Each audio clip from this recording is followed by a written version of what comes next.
Oke, terima kasih.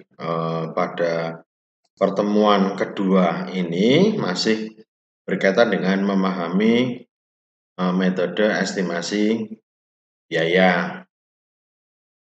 Di dalam materi kedua ini, saya akan menyampaikan yang berkaitan dengan pihak-pihak yang terkait dalam estimasi biaya.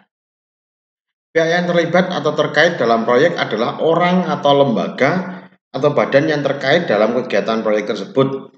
Adapun pihak yang terkait pada proyek diantaranya adalah satu, owner. Kita tahu owner itu adalah pemilik.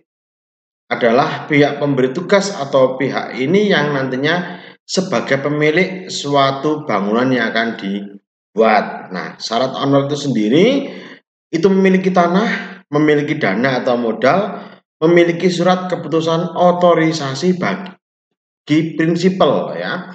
Jadi owner itu tidak hanya sekedar owner, tapi juga harus memiliki syarat-syarat tertentu.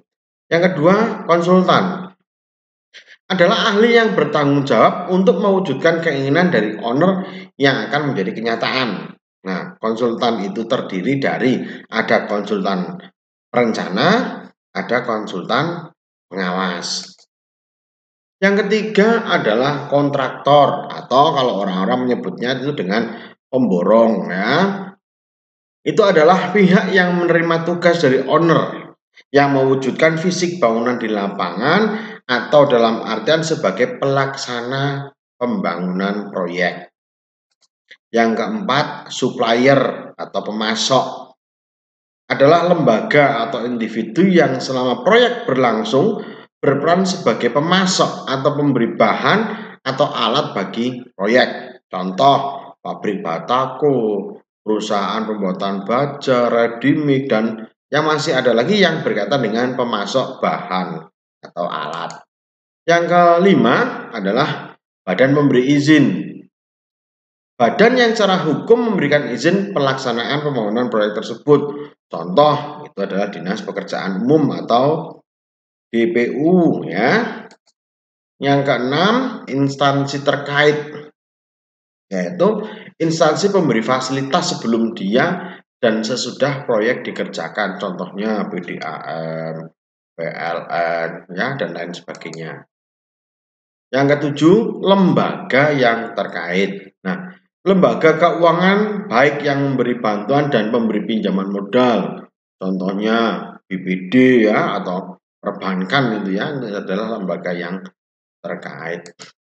Nah, di sini keterkaitan antara konsultan dengan kontraktor adalah konsultan dan kontraktor bersama-sama dalam mewujudkan suatu keinginan prinsipal dalam hal perencanaan yang dibuat konsultan dan mewujudkan fisiknya oleh kontraktor, yaitu dengan melaksanakan pekerjaan tersebut.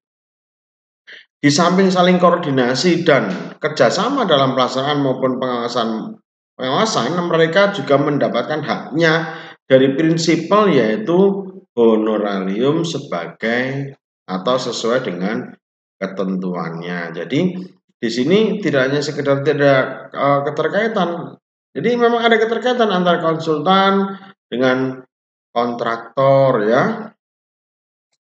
Nah, di situ adalah materi yang saya sampaikan berkaitan dengan unsur-unsur pada estimasi biaya konstruksi atau pihak-pihak yang terkait. Saya kira untuk pertemuan kedua ini saya cukupkan sekian. Terima kasih. Saya Dwi Puji Raharjo. Assalamualaikum warahmatullahi wabarakatuh.